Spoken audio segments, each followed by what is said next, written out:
ऐसे हैं, बहुत से हमारी बहनें ऐसी हैं, बहुत से हमारे भाई ऐसे हैं जो कि अपने घर में कुछ ऐसे कार्य करते हैं जिसकी वजह से उनके घर में जो है दरिद्रता आ जाती है, संपन्नता चली जाती है, दरिद्रता आ जाती है, लक्ष्मी चली जाती है और कुलक्ष्मी आकर बैठ जाती है, जिसकी वजह से परिवार में हमेशा कलेश होता रहता है, परिवार में हमेशा आर्थिक तंगी रहती है, परिवार हमेशा जो है किसी न किसी दुख में डूबा रहता है। तो वह कौन से कारण है जिसकी वजह से आपका परिवार जो है हमेशा दुखी रहता है? तो देखिए, पहला जो कारण है कि आप जो है प्रातः काल नहीं उठते हैं। जो लोग प्रातः काल नहीं उठते हैं उनके परिवार में हमेशा जो है दुख, अशांति और कुलक्ष्मी का निवास होता है। तो अगर आप लोग चाहते हैं कि आपके घर में लक्ष्मी का निवास हो, दरिद्रता हटकर आपके घर में संपन्नता आ जाए, तो आप लोग जो है प्रातः काल में उठिए। आप जो है सूर्योदय काल से पहले उठ जाइए, शौच कीजिए, स्नान कीजिए, उसके बाद जो है उगते हुए सूर्य का जो है आप नमस्कार कीजिए, उनसे आशीर्वाद लीजिए, आपके लिए काफ़ी अति उत्तम रहेगा। तो आपके घर में जो है पुनः लक्ष्मी जी आने लगेंगी, आपका घर फिर से खुशहाल हो जाएगा। उसके बाद जो है आपको जल अर्पण का कार्य करना है। आपको जो है सूर्य नमस्कार के बाद यानी कि उगते हुए सूर्य का आशीर्वाद लेने के बाद जो है आपको जल अर्पण करना है।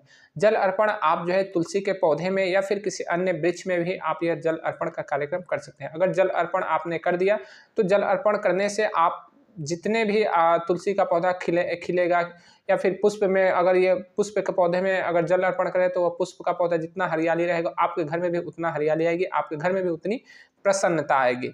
उसके बाद जो है आपको अपने घर में साफ सफाई रखना है,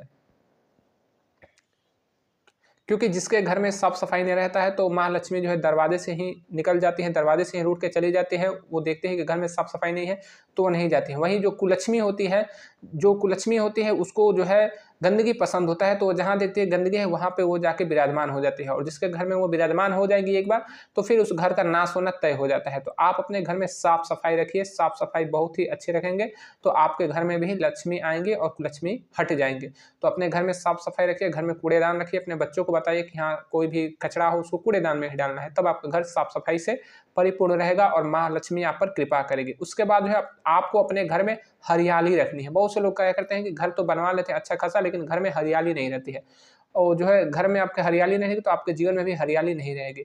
तो घर में जो है मान लीजिए आपके घर में टाइल्स लगे हैं, मार्बल्स लगे हैं, जो है बिल्कुल जो है आपके घर में जो है मिट्टी नहीं है, तो आप अपने घर में गमले लाकर उसमें जो है पौधे लगा सकते हैं। फूल के पौधे लगाइए, तुलसी का पौधा लगाइए, गेंदा का पौधा लगाइए। पौधे लगाएंगे तो आपके घर में भी हरियाली रहेगी।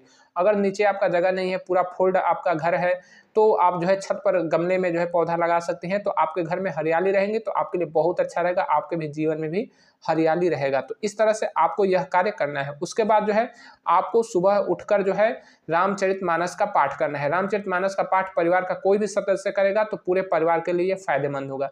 तो सुबह सुबह उठकर जो है आप जब सूर्य नमस्कार करने के बाद जो है जल अर्पण करेंगे, उसके बाद जो है आप जो है साफ सफाई पहले ही कर लीजिए तो अच्छा रहेगा। घर की साफ सफाई होने के बाद जो है आप पूजा पाठ स्टार्ट कीजिए। उसके बाद जो है आप रामचरितमानस का चौपाई का पाठ कीजिए। घर का कोई भी पुरुष हो या महिला हो, बच्चा हो, कोई भी इसका जो है पाठ कर सकता है, तो आपके लिए बहुत ही अच्छा रहेगा। प्रतिदिन कोशिश कीजिए कि रामचरितमानस का पाठ करें। अगर नहीं हो रहा है तो सप्ताह में एक दिन सोमवार के दिन जो है कम से कम 7 जो है चौपाई का पाठ जरूर करें। यानी कि रामायण में आप जो है प्रतिदिन या फिर प्रति सोमवार को दिन है, प्रति सोमवार को भी आप जो है कम से कम 7 चौपाई रामायण का जरूर से जरूर पढ़ें, आपके लिए काफ़ी अच्छा रहेगा। और अगर घर में आपका सुबह सुबह भजन बजता है तो अच्छी बात है, बहुत ही अच्छा बात है। लेकिन भजन जो है बहुत ही जो है सुंदर ध्वनि में, बहुत ही मधुर ध्वनि में बजे तो बेहतर है, क्योंकि बहुत से लोग सुबह सुबह भजन तो बजाते हैं लेकिन इतना तेज आवाज़ होता है कि उनका भजन जो है व्यर्थ हो जाता है, क्योंकि तेज आवाज़ में कभी भी शांति नहीं होता है। और जिसके घर में तेज आवाज़ से गाना बजता है, भजन बजता है, तो उसके घर में जो है बर्बादी बिल्कुल निश्चित होता है। क्योंकि जो लोग ऊंचे आवाज़ में बात करते हैं उनका जो है अभिमान वो जो है सामने आ जाता है, और अभिमान जब सामने आता है तो उसको जो है हमेशा विनाश के गर्त में ले जाता है। तो आपको यह कार्य नहीं करना है। भजन बजाना भी है तो आपको बहुत ही मधुर, बहुत ही मनोरम जो है धुन में बजाना है, बहुत ही मधुर संगीत में उसे बजाना है।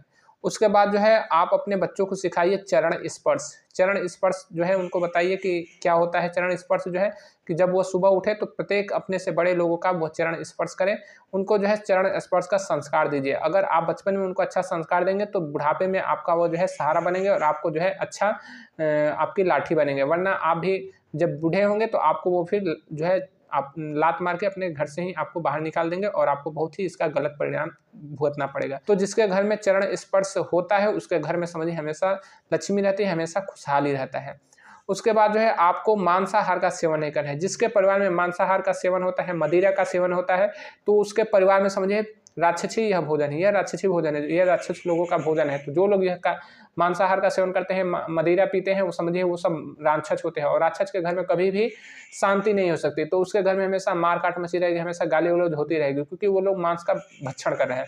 तो आप कोशिश कीजिए कि मांस धीरे धीरे छोड़ दीजिए। जिस दिन से आप मांस मदिरा का सेवन छोड़ेंगे, उस दिन से आपके घर में माँ लक्ष्मी आएंगी और आपका घर फिर से जो है खुशहाल हो जाएगा, हंसता खेलता परिवार बन जाएगा। तो मांस मदिरा का सेवन बिल्कुल आपको छोड़ देना है, मांसाहार आपको वर्जित कर देना है। पंछी भोजन, अगर जिसके घर में पंछी भोजन होता है, उसका घर हमेशा जो है खुशहाल रहता है।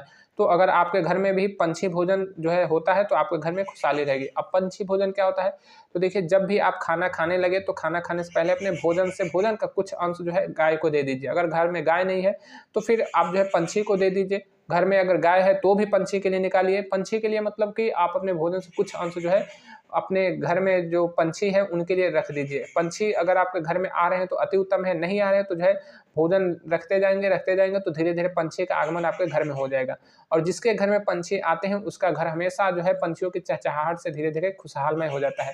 जिसके घर में पंछी आते हैं, उसके घर के लिए वो शुभ संकेत होता है। आपके घर में तमाम बाधाएं जो है वो दूर हो जाते हैं। अगर आपके घर में किसी स्त्री का, किसी बहन का जो है संतान नहीं हो रहा है, संतान सुख नहीं हो रहा है, तो जब आपके घर में जो है पंछी आने लगेंगे, तो पंछियों की चहचहाहट ही आपके घर में जो है बच्चे की किलकारी लेकर भी आती है। तो आपको इसका भी फायदा होता है।